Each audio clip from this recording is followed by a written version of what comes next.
시간으로 14일 한미 외교장관이 미국 샌프란시스코 인근 펠로엘토에서 회담을 갖고 한반도 사한미 동맹 현안, 중동 정세 등 상호 관심사를 협의했습니다.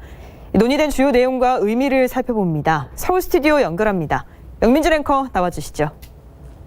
네, 서울에서 관련 내용 짚어보도록 하겠습니다. 오늘 홍현익 세종연구소 수석연구위원 나와 계십니다. 어서 오세요. 네, 안녕하십니까. 자, 강경화 외교부 장관 그리고 폼페이오 미 국무장관 9개월 만에 또 다시 만났습니다. 한미 외교장관 회담을 가졌는데 외교 현안이 굉장히 많기 때문에 얘기할 게 굉장히 많을 것 같아요. 개최 의미부터 먼저 짚어주실까요? 네, 샌프란시스코에서 한미 외교장관 회담이 있었고요. 그 직후에 또 한미일 3국 외교장관 회담, 그리고 나서 한일 외교장관 회담도 연속적으로 이렇게 했습니다. 예. 그런데 한 50분씩 이렇게 했는데 사실 논의할 사항 굉장히 많은데 한미 회담도 하고 한미일 회담도 하니까 좀 중복된 것도 있죠. 근데 이제 지금 중요한 사항이 작년 연말까지 북한이 그 중대 도발을 할 가능성이 컸기 때문에 근데 이제 안 했던 거죠. 예. 그래서 이제 새해 들어서서 북한을 어떻게 관리해야 되느냐, 또 비핵화를 어떻게 유도하느냐, 당장 북미 대화가 안 되는데 이거를 어떻게 하는 방안이 뭔가, 이게 이제 제일 중요한 과제고요. 예. 우리 입장에서는 그런데 미국 입장에서는 또 이란하고 충돌 가능성이 지금 있기 때문에 호르무즈 해협에 한국이 좀 파병을 해줬으면 하는 문제. 예. 그리고 이제 이 장관끼리 사실 얘기할 사안은 아니지만 한미 방위비 분담금 문제, 이 문제도 이제 논의해서 크게 이제 3대 주제를 갖고 논의했는데, 그리고 나서 이제 한미일 3국 간에도 한일 간의 그간의 껄끄러운 관계를 좀 털어내는 듯이 한미일 간에도 이제 공조가 이루어지는 예. 그런 신호탄이 되는 계기가 됐고, 특히 이제 우리가 주목할 부분은 작년 1년 동안 북미 관계가 뭐 전혀 진전을 못 보고, 그래서 이게 남북 관계에 악영향을 미친 관계로 이 한반도 평화 프로세스가 유명무실하게 거의 돼버렸거든요. 그래서 이제 우리 정부가 올해 들어서 대통령께서 2번이나 이제 회견을 통해서 얘기하신 바처럼 북미 관계를 마냥 기다릴 것이 아니라 예. 그것이 지연된다면 남북 관계가 다시 한번 시동을 걸어서 재작년처럼 그 한반도 평화의 봄을 만들었던 재작년에 그런 과정을 다시 한번 거치겠다. 할 수 있는 건 좀 해보겠다. 네. 그래서 그 얘기를 관련 한미 공조 방안 여러 가지 논의가 됐는데 관련해서 구체적으로 어떤 이야기가 오고 갔을까요?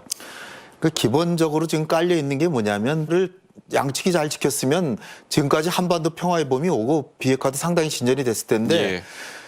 제가 판단하기로는 미국이 좀 이행을 소홀히 해서 북한은 나름대로 몇 가지 했거든요. 그렇게 되니까 이제 문재인 대통령께서 또 평양을 가셔가지고 남북 간의 군사합의서도 하고 김정은 위원장으로 하여금 영변 핵시설을 그 포기하도록 만드는, 단지 이제 미국이 거기에 대한 상응 조치는 해야 된다, 이런 합의를 이끌어냈는데, 그 뒤에 이제 미국이 그 북한과의 회담을 하면서 자기 이제 고집만 너무 세우다 보니까, 그렇다고 뭐 미국만 잘못한 건 아니죠. 김정은 예. 위원장도 준비가 소홀해서 작년 2월 달에 하노이 정상회담에서 성과 없이 끝난 뒤에 북미 간에 이제 대립 국면으로 다시 가고, 그리고 우리 정부가 가진 노력을 다했지만 결국은 진전을 보지 못하고 오히려 북한은 우리를 탓하는. 예.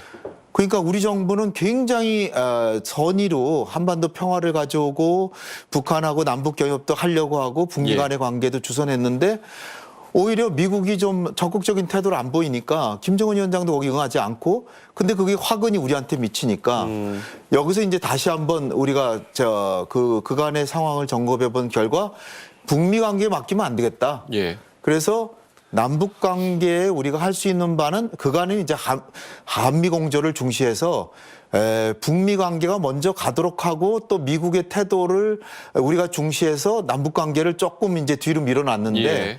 이러다가는 뭐 하세월이다 그죠. 그래서 우리가 이제 좀 자주적으로 할 수 있는 부분은 보다 능동적으로 하겠다. 예. 이를테면은 좀 더 구체적으로는 안보리 제재 하에서도 제재에 저촉되지 않는 부분은 적극적으로 하고, 예.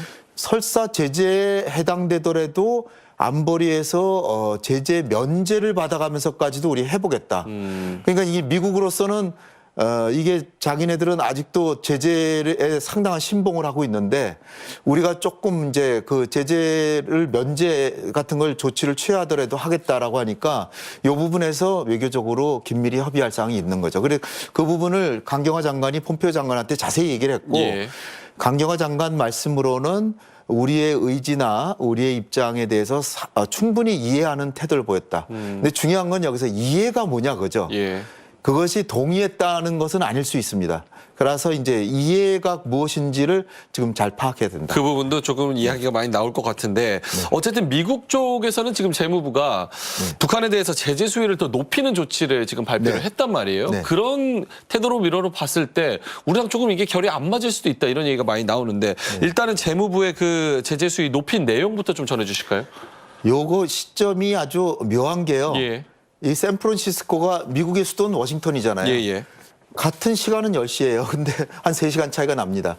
재무부가 자기네 그 인터넷에다가 제재를 이제 게재한 시각이 한미 외교장관회담 3시간 전입니다. 그런데 이것을 재무부가 뭐 한미 외교장관회담을 망치려고 했다라고 보기보다는 예. 작년 12월 22일 날 북한 근로자들이 외국에서 활동하는 사람들을 다 돌려보내게 돼 있어요. 예. 그것이 이제 완전히 돌려보내야 되는데 그것이 이제 작동한 지 3주 뒤인 시점이 이제 어저께였던 거죠. 그래서 그 시점에 그간의 좀 제재의 불이행 사항 거기에 대해서 다시 한번 다잡고 또 하나 중요한 거는 뭐냐면 중국하고 러시아가 오히려 유엔 안보리에서 대북 제재를 완화해 주자 이런 결의안을 냈잖아요. 예. 거기에 대한 회답인 것입니다. 그러니까 미국으로서는 지금은 제재를 풀 시점이 아니다. 이거를 중국과 러시아에 대해서 경고를 하기 위해서 요걸 했는데 주로 북한 근로자들이 외국으로 나가는데 비자를 마련하거나 아니면 취업을 알선해주고 또 그들이 숙박하는 베이징 숙박소 같은 예. 이런 업소 고려 남강무역회사 요 두 곳을 제재를 했는데 그런데 제재가 사실 엄청난 효과가 있는 건 아닙니다. 이 두 기관이 이 제재의 효력이 뭐냐면 미국과의 그 거래를 못하도록 하고 미국 내에 자산이 있으면 그걸 동결하는 건데 사실은 거의 관계가 없는 예. 그 제재지만 상징적인 효과는 굉장히 크죠. 중국이나 러시아나 우리 정부에 대해도 약간의 경고를 했다 이렇게 볼 수도 있습니다. 그러니까 미국 쪽에서는 이제 제재를 신봉하는 쪽으로, 그러니까 제재를 더 강화하고 이대로 유지하는 쪽으로 간다 이런 태도를 지금 보인 건데 그렇기 때문에 이제 한미 간의 대북 제재에 대한 입장이 엇박자를 내고 있다 이런 분석이 나오는 거거든요. 이 부분은 어떻게 해석해야 될까요? 일단 우리가 주목해야 되는 게 과거에도 9.19 공동성명 2005년에 예. 아주 역사적인 그 육자회담 그 합의서죠. 북한의 비핵화를 이제 원칙적으로 이끌어낸 그때도 미 재무부가 3일 전에 BDA 제재, 벙커델타 아시아 제재를 예, 예. 가한 적이 있습니다. 그래서 결국은 9.1 공동성명을 북한을 포함해서 미국, 뭐 한국, 일본, 러시아, 중국 6자가 합의했는데 바로 그 다음 날부터 다시 또 논쟁이 시작된 바 있는데 미국 국무부하고 재무부는 다른 기관입니다. 같은 나라의 기관이지만 예. 그러니까 이게 각각 다르게 움직여요. 그러니까 재무부로서는 대북 제재를 계속 강화하는 그런 방향으로 움직이고 국무부는 그래도 협상을 하려고 하는 따라서 이것이 뭐 조율이 돼가지고 교묘하게 이것을 뭐 방해하려고 재무부가 한다기보다는 독립적으로 움직인다 이렇게 예. 보는 것이고요. 그래서 총체적으로 보면 미국의 대북 정책이라고 북핵 문제에 대한 정책은 제재는 유지하는 가운데 북한이 상당한 비핵화를 하기 전엔 제재는 계속 간다. 그러나 협상의 문은 열어놓는다. 이런 기조라고 이제 볼 수 있습니다. 그래서 우리 정부는 그러나 제가 이제 단적으로 말씀드리면 예. 미국의 그러한 기조를 재작년 9월부터 1년 3개월 동안 우리가 존중해 왔는데 예. 성과가 아무것도 없잖아요. 그리고 또 하나 더 중요한 것은 뭐냐면 미국은 제재를 조금 더 강화하면 북한이 굴복할 거라 그러는데 예. 제가 보기에는 아무리 제재를 강화해도 한 10년 내로는 굴복 안 할 것 같고요. 예. 더군다나 지금 북한의 태도를 보면 제재를 하는 미국과는 더 이상 협상 안 하겠다. 그러니까 제재가 역작용이 이제 막 역기능이 막 나오는 거예요. 예. 그런 상황에서 미국의 태도만 마냥 옳다라고 할 수는 없습니다. 예. 따라서 어떻게 보면 미국의 고집을 약간 완화시켜야 되는 것이 지금 북핵 문제 해결을 위해서는 중요하기 때문에 우리가 이렇게 나오는 건 충분히 명분이 있는 것이다. 이렇게 저는 그렇게 봅니다. 예, 박사님 말씀대로 1년 3개월 동안 계속 성과가 없었으니까 제재 기조로 가는 게 성과가 없었기 때문에 조금씩 새로운 시도를 해봐야 그렇죠. 된다. 미국도 성과가 없었으면 예. 자기들도 다시 한번 점검하고 다른 정책을 할 생각을 해야지. 북핵 문제 해결은 딴 데다 놔두고 예. 북한을 벌 주는 데만 자꾸 신경을 쓰고 그것이 다른 의도가 좀 있다라고도 여겨지는 게 그걸 가지고 중국이나 한국이나 러시아를 자기들이 원하는 거를 얻어내는 수단으로 사용하고 있는 측면이 있다는 거죠. 외교적인 지렛대 역할로. 그렇죠. 문재인 대통령이 그렇기 때문에 뭐 신년사에서도 그리고 신년 기자회견에서도 강조를 했는데 앞으로 이제 남북 관계를 좀 더 적극적으로 끌고 나가겠다.